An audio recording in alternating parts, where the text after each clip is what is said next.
They say time softens even the sharpest edges of grief, but some memories never dull. Harold was 69, with silver hair that caught the morning sun like threads of light. He lived in a small wooden house at the edge of a quiet rural town, the kind of place where the birds still greeted dawn and the wind carried stories through the trees. To the neighbors, he was the gentleman who trimmed roses in the early hours, always with a cup of tea resting on the garden wall. But behind that calm routine lived a heart shaped by love and loss. 10 years had passed since Mary died. His Mary, his best friend, his partner in every storm and sunrise. She had a laugh that could melt the coldest of winters, and hands that smelled like lavender and bread dough. Sometimes, Harold could still feel her fingers grazing his cheek as he drifted off in the old armchair they once shared. Their wedding photo stood framed on the mantel, her eyes full of mischief, his full of awe. And though the house no longer echoed with her laughter, her presence lingered in every corner, the worn quilt she sewed, the tiny bird charm above the window, and the journal she gifted him on their final anniversary. Now, Harold filled those pages with reflections, small poems and pieces of his days. The garden bloomed under his care, not just with color, but with memory. At the park bench they once claimed as theirs, he still brought 2 sandwiches, one untouched. He wasn't waiting for a miracle. Life had settled into a rhythm of silence and memory. But even in the stillness of his quiet years, something, deep and unspoken, remained open, like a door gently left ajar. It was a crisp Thursday morning when Harold noticed the little shop nestled between the bakery and the old bookstore, Rosa's Blooms. The sign was new, hand-painted, and slightly crooked, with a bright sunflower drawn beneath the name. He hadn't remembered seeing it before. Something pulled him in. Maybe the scent of fresh lilies that drifted into the street, or maybe just the curiosity of change in a town that rarely changed. A tiny bell above the door chimed as he stepped inside. The shop was a small, fragrant wonderland. Rows of daffodils, hydrangeas, peonies, and sunflowers lined wooden tables. The light filtered through the lace-curtained window just enough to bathe everything in a warm glow. Behind the counter stood a woman arranging a spray of wildflowers. She looked up with a smile that felt like a sunrise. "Good morning," she said, wiping her hands on a linen apron dusted with pollen. "Looking for anything in particular, or just letting the flowers choose you?" Harold chuckled softly, caught off guard. "Just looking. It's new here, isn't it?" "Brand new," she said. "I'm Rosa." "Harold." They shook hands, hers firm and warm, his gentle and worn. Something flickered between them, something quiet and unspoken. "Well, Harold," Rosa said, tilting her head with a playful grin, "you strike me as a sunflower kind of man." He raised an eyebrow. "That so?" She nodded, pulling a small bouquet of golden sunflowers from a vase. "Sunflowers are for warmth and resilience. They always turn toward the light, even on cloudy days." She offered them without charge. "Consider it a welcome gift." He hesitated, then took them. "Thank you." Their fingers brushed, just for a moment. He noticed then the faint scent of gardenia on her skin, and the soft tiredness behind her bright eyes. As Harold stepped back into the sunlight, bouquet in hand, he caught himself smiling in a way he hadn't in years. Behind him, the little bell above the flower shop door rang again as Rosa returned to her flowers, humming a tune he couldn't quite place. But it lingered like her. The sunflowers didn't last forever, but Harold kept finding reasons to return to Rosa's shop. "Need something for the kitchen table?" he'd say one week. "Something bright for the garden shed, the next. And then, "I've no occasion, just thought the house could use some color." Rosa never questioned it. She simply smiled and handed him tulips, or lavender, or a cheerful mix of daisies. Their conversations stretched a little longer with each visit. He learned she had grown up 2 towns over, had a deep love for classical guitar, and once dreamed of opening her shop by the sea. In return, Harold told her about Mary, softly, carefully. He didn't dwell in sorrow. He spoke of their little rituals, their shared love of poetry, and how Mary made the best apple pie he'd ever tasted. Rosa listened, not with pity, but with presence, as if she was gently dusting off the old corners of his heart. One afternoon she asked, "Have you been to the fall harvest fair? It's this weekend." "I used to with Mary," he replied, then paused. "Not in years." "Well," Rosa said, tucking a curl behind her ear, "maybe it's time." The fair was a tapestry of color and sound. Orange pumpkins lined wooden carts, children darted between haystacks, and fiddlers played near the cider stand. Rosa wore a scarf the color of autumn leaves. She walked beside Harold like they'd done it 100 times before. They sipped hot cider, shared a paper bag of candied apples, and laughed at a corny puppet show neither of them would have admitted to enjoying. Harold caught himself watching her when she wasn't looking, her smile, the way her eyes lingered on simple things. It wasn't just her beauty.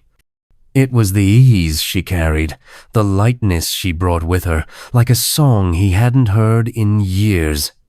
At the end of the evening, as the sun dipped below the horizon and the sky turned a soft purple, Rosa looked at him and said, "I'm glad you came, Harold."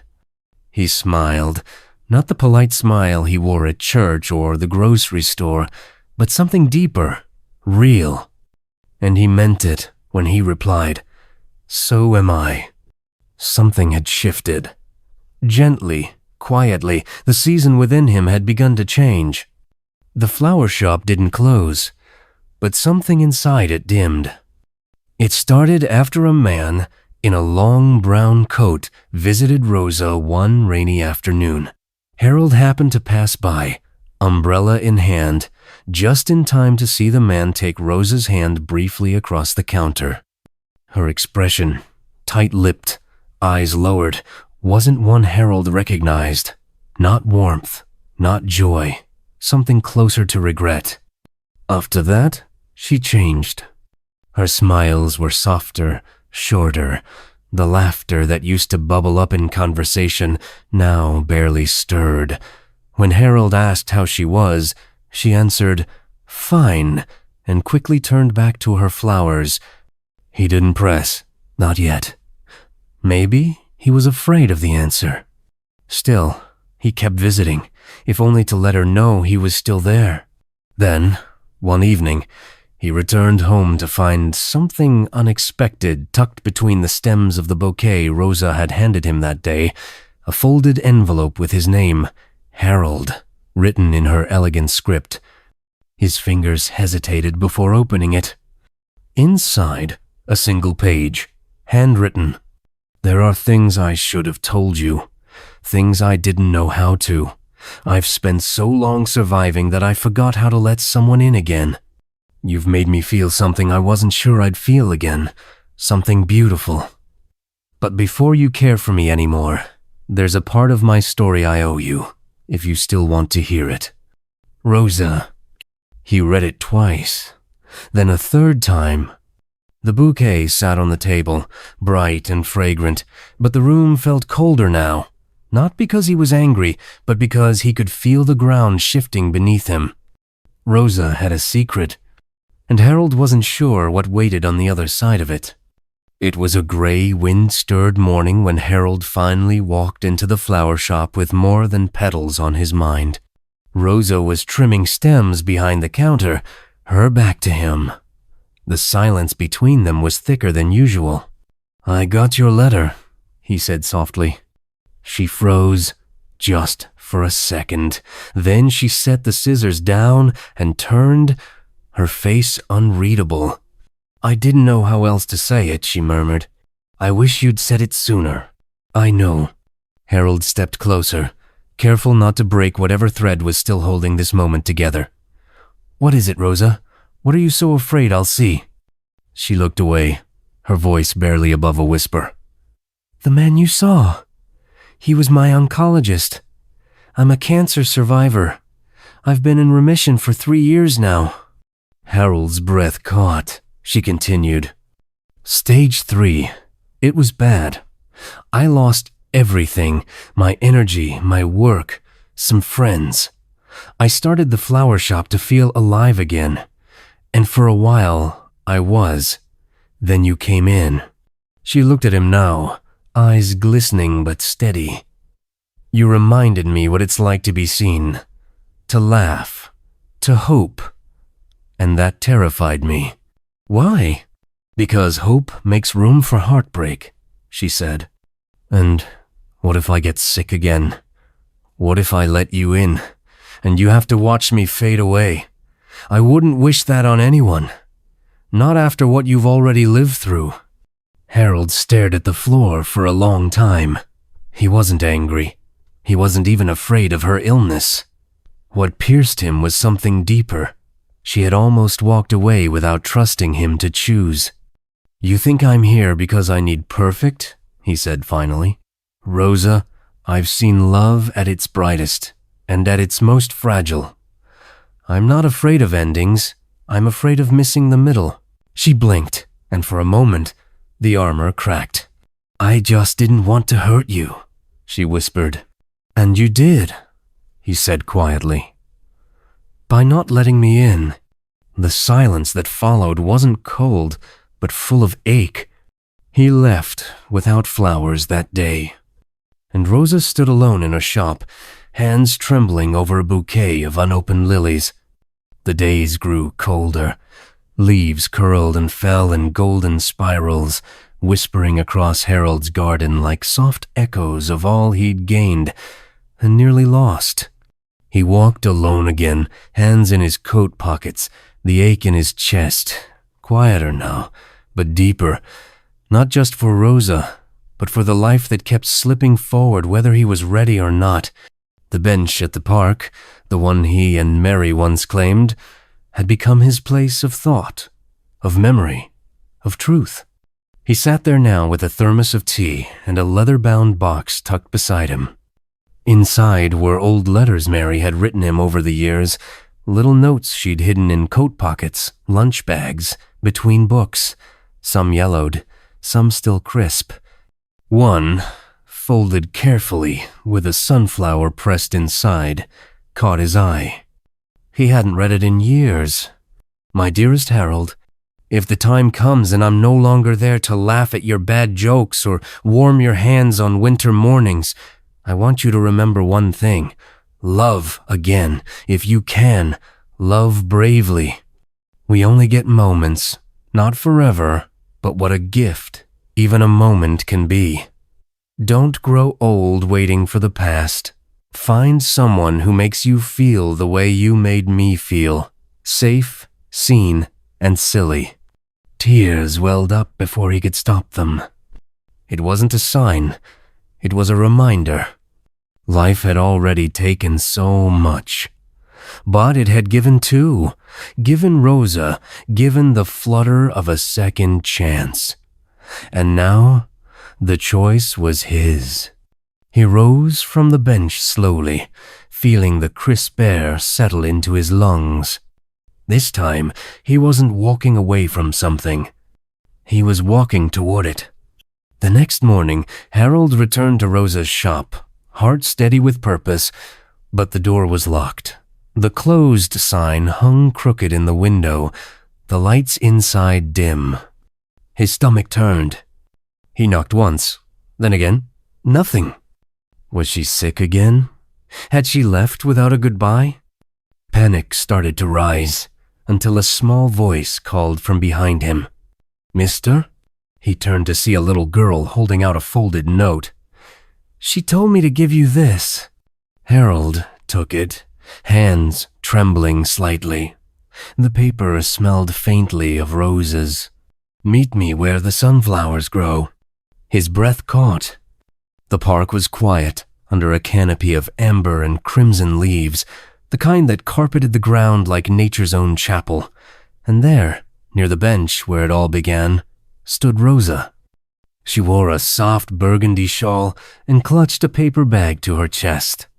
As Harold approached, she smiled, tentative but real. "I wasn't sure you'd come," she said. "I nearly tore the town apart looking for you," he replied, a grin tugging at his lips despite the storm in his chest.